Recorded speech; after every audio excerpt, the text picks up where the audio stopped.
Cockroach से तो इतनी ज़्यादा डरी है, आप बैन कर सकते हैं फेसबुक पर, व्हाट्सएप पर, और फेसबुक पर, ट्विटर पर, और आप इंस्टाग्राम पर, लेकिन आप बैन नहीं कर पाएंगे। जब देश का युवा जो जागना शुरू हुआ है ना, तो आप ये ध्यान रखिएगा कि सड़कों पर जो दुर्गति आपका ये करेगा भारतीय जनता पार्टी की युवा, उससे दिल्ली में जाकर तो मेलोडी टॉफी बांटते हैं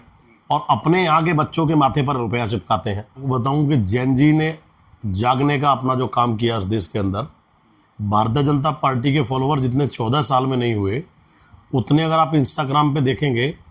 तो कॉकरोच जनता पार्टी, जिसे सीजेपी के नाम से एकदम से बड़ा बवाल पूरे, मैं तो कहूँगा, देश में भी और इंटरनेशनल पटल पर भी युवाओं ने देखा। 11 मिलियन से ऊपर तो इंस्टाग्राम पे हो गए, और जहाँ तक फेसबुक की बात है तो बीजेपी की तो 1.5 मिलियन है, उससे ऊपर एक दिन में जो ये स्पीड पकड़ी है, ये इस बात से भारतीय जनता पार्टी डरी। और जैन जी ने जो जागने का काम किया, इससे डर की वजह से ही ट्विटर पे उनको बैन किया गया, फेसबुक पे उन पे बैन किया गया। सरकार बैन क्यों कर देती है? सवाल पूछने का तो यहाँ अधिकार ही नहीं है। अघोषित इमरजेंसी जो भारतीय जनता पार्टी ने की हुई है कि वहाँ पर इटली में जाकर तो मेलोडी टॉफी बांटते हैं और अपने यहाँ के बच्चों के माथे पर रुपया चिपकाते हैं, तो ये सोचने की बात है कि जो इनका गंभीरता जो है, जो देश के मुद्दों पर जिनके ऊपर बात करनी चाहिए, वो मोदी जी, क्योंकि एजुकेशन का जो अभाव वो हमेशा जब दिखाई देता है जब जिसका आपको दूरगामी परिणाम, जब आप लंबे समय कोई व्यक्ति कहीं अपने फील्ड में रहता है। राजनीति में आपने देखा होगा कि भारतीय जनता पार्टी और उनके लीडर, बड़े से बड़े लीडर, सभी के बारे में मैं बोलूँगा, और देश के प्रधानमंत्री बिल्कुल गंभीर नहीं है और निरंतर इस देश के युवाओं का भविष्य, जो सीजीआई ने के जो अपने जो सीजीआई के जो सूर्यकांत जी हैं, सीजीआई हमारे, उन्होंने ये कहा, तो ये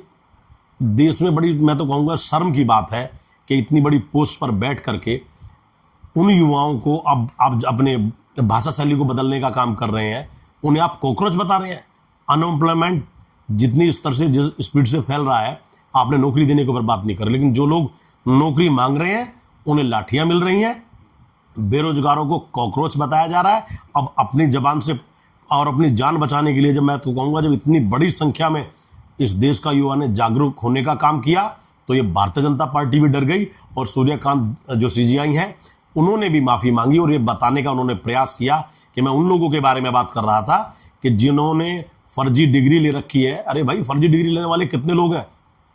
ये आप पता कीजिए, आपको रिकॉर्ड पता होगा। तो मतलब पूरी झूठी कहानी है, अघोषित इमरजेंसी है और देश बहुत ही खतरनाक स्थिति से गुजर रहा है। आने वाले समय में पेट्रोल, डीजल और महंगाई की मार इतनी बड़ी पड़ने वाली है कि देश का युवा, आप बैन कर सकते हैं फेसबुक पर, व्हाट्सएप पर, और फेसबुक पर, ट्विटर पर, और आप इंस्टाग्राम पर, लेकिन आप बैन नहीं कर पाएंगे। जब देश का युवा जो जागना शुरू हुआ है ना, तो आप ये ध्यान रखिएगा कि सड़कों पर जो दुर्गति आपका ये करेगा भारतीय जनता पार्टी की युवा, उससे आप भाग नहीं पाओगे। डरने लगी क्या भारतीय जनता पार्टी? देखिए, कॉकरोच से तो इतनी ज्यादा डरी है, और असली का कॉकरोच नहीं था वो, बात समझिएगा। वो तो सिर्फ जो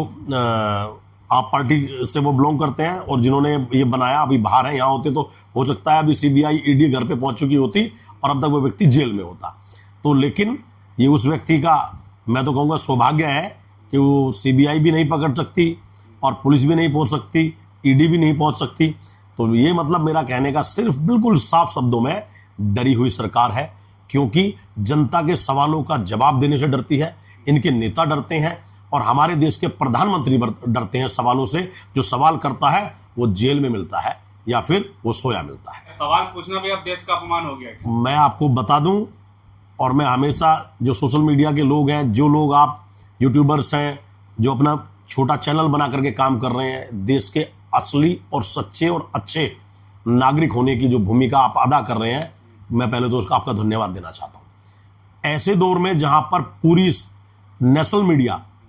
प्रधानमंत्री जी की गलतियों को भी एक डाइवर्ट करके नैरेटिव चेंज करने का काम करती है,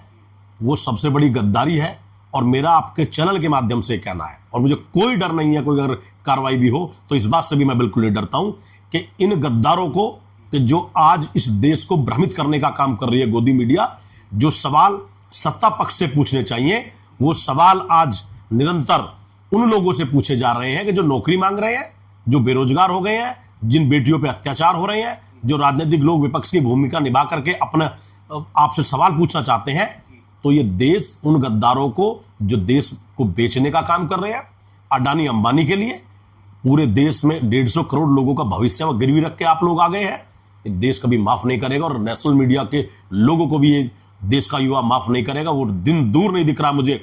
कि ये लोग सड़कों पर होंगे और युवा जो होगा इस देश का, वो जूते चप्पलों की माला डाल करके इन्हें बख्शेगा नहीं, और इस देश से गद्दारी करने की सजा इन लोगों को मिलेगी। राहुल गांधी तंज कसते हुए मंच में, कल उत्तर प्रदेश में थे राहुल गांधी अमेठी में, वहां पे मंच से कह दिया उन्होंने कि यहाँ अपील कर रहे हैं प्रधानमंत्री कि आप एक टाइम भूखे रहिए देश हित के लिए, वहां जाके तो चॉकलेट बांट रहे हैं। राहुल गांधी जी ने बिल्कुल ठीक कहा कि अपने देश के जो एक प्रधानमंत्री होते हैं, देश का हर एक नागरिक उनके लिए बच्चा होता है। अपने बच्चों का पालन पोषण करने की जगह, अपने बच्चों को चीज़ों को व्यवस्था बनाने की जगह, खाने पीने की, हॉस्पिटल की फैसिलिटी या उनकी डेली रिक्वायरमेंट की चीज़ों के लिए उनको प्रोवाइड करने की जगह आप बोल रहे हो कम इस्तेमाल करो, और वहाँ पहुँचते हैं आप विदेश में जाकर के यात्रा कर रहे हैं और वहाँ आप मेलोडी टॉफ़ी बांट रहे हैं इटली की प्रधानमंत्री के लिए, यहाँ की इटली की महिला का, जिन्होंने सब चीज़ अपने चीज़ों को भूल करके, और पूरे देश की एक बहू किस तरह से होनी चाहिए सांस्कृतिक तौर पे भी और कल्चरल तौर पे भी, वो इटली की बेटी आपने कैसे कैसे शब्द इस्तेमाल किए मैं कह नहीं सकता। और वहाँ दूसरी जो इटली की बेटी है उसके साथ में आप इस तरीके के फोटोग्राफ्स और फोटो सेशन चलाते हैं, जब उस दौर में जब इस देश का पूरा युवा वर्ग, महिला वर्ग, किसान, जवान सब परेशान और त्राहिमाम कर रहा है, उस समय जब महंगाई की मार आपने दे रखी है, वो अनसुनी करके आप वहां पहुंच करके हंसी और मतलब ऐसी हरकतें जो एक प्रधानमंत्री की नहीं होनी चाहिए, जो एक मैं समझता हूं अनएजुकेटेड व्यक्ति की होती हैं, जो एक प्रधानमंत्री गरिमा से कोसों दूर है, ऐसी हरकतें आप करते हैं, तो एक पूरा देश कहीं ना कहीं मैं समझता हूं आपकी इन हरकतों से पूरे देश को नीचा देखना पड़ रहा है। जनता कह रही है कि एक टाइम हम भूखे रह लेंगे, लेकिन हिंदू हृदय सम्राट की सुरक्षा में कमी नहीं आनी चाहिए। इन्हीं हिंदू हृदय सम्राट के बारे में मैं बता दूं, जो फर्जी हिंदू हृदय सम्राट है, और वो क्यों, गौ माता राष्ट्रीय माता है, उसकी मुहिम हमारे उत्तर भारत के शंकराचार्य अविमुक्तानंद सरस्वती महाराज जी लेकर के चल रहे हैं, लेकिन ये इस बात को कहने के लिए तैयार नहीं है कि गौ माता का वध नहीं होगा। ये जब सरकार आती है तो इनके सीएम क्या बोलते हैं, हमने गाय खाने के लिए मना नहीं किया, लेकिन कहां, घर के अंदर खाइए, घर के बाहर नहीं। ऐसी मानसिकता के लोग जो एक गाय में भी बोल रहे हैं कि ये गाय वो गाय नहीं है, ये मिथुन गाय है, ऐसी मानसिकता के लोग, ऐसी मानसिकता के ऐसे फर्जी हिंदू के जो नेता बने घूमते हैं, जहां पर देश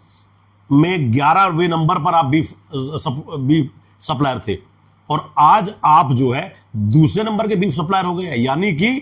इन 10-12 सालों के अंदर जब से भारतीय जनता पार्टी गवर्नमेंट आई है और हिंदूवादी सरकार का ये नाम ले रहे हैं, सबसे बड़ा खतरा हिंदुओं और मैं कहूंगा हिंदुओं के भाईचारे के लिए और गौ माता के लिए सबसे बड़ा खतरा बनकर तैयार हुआ, तो इनके उसमें हुआ है संगी सोम जैसे लोग, और मैं तो कहूंगा नितिन गडकरी के बेटे का भी नाम उसमें आया कि जो गाय के मीट सप्लाई के लिए इन्होंने बड़ी बड़ी कंपनियां हैं, उस पर ये काम नहीं करेंगे, बस सिर्फ गौरक्षकों से दिन रात काम लेंगे, और उधर से बड़े दरवाजे गौवध के लिए, गौवंश के वध के लिए इन्होंने खोल रखे हैं। तो ये सरकार कभी भी इस देश के भले के लिए नहीं है, ये सिर्फ पूंजीपतियों की सरकार है, और ये दो लोगों के लिए काम करने का काम। प्रधानमंत्री एक तरफ कहते हैं कि देश संकट में है, और योगी जी कह रहे हैं कि नमाज मुसलमान मस्जिद के अंदर पढ़े नहीं तो इलाज कर देंगे। नहीं, ये क्या बात है? देखिए, हमारा मतलब कहने का ये है कि वो रूल्स रेगुलेशन अगर आप मुस्लिम के लिए लगा रहे हैं तो हिंदू के लिए भी होनी चाहिए। हमारा बिल्कुल पारदर्शिता से कहना है कि अगर आपको लगता है कि भाई सड़कें कहीं ना कहीं के सड़कों पे कोई चीज़ अव्यवस्था हो रही है, तो अगर वो हिंदू समाज की तरफ से हो रही है तो वहाँ भी ध्यान रखें, मुस्लिम समाज की तरफ से हो रही है वहाँ भी ध्यान रखें, सिख समाज की तरफ से हो रही है वहाँ भी ध्यान रखें, ईसाई धर्म की तरफ से हो रही है वहाँ भी ध्यान रखें। यानी कि देश सभी का है, तो सभी की व्यवस्थाओं को देख करके जो जरूरत है तो उनको पूरा किया जाए। जहाँ पर दिखाई दे रहा है अननेसेसरी कोई चीज़ें हैं तो एक धर्म के लिए नहीं होनी चाहिए, सभी का अगर गलतियाँ हैं तो उसमें होना चाहिए।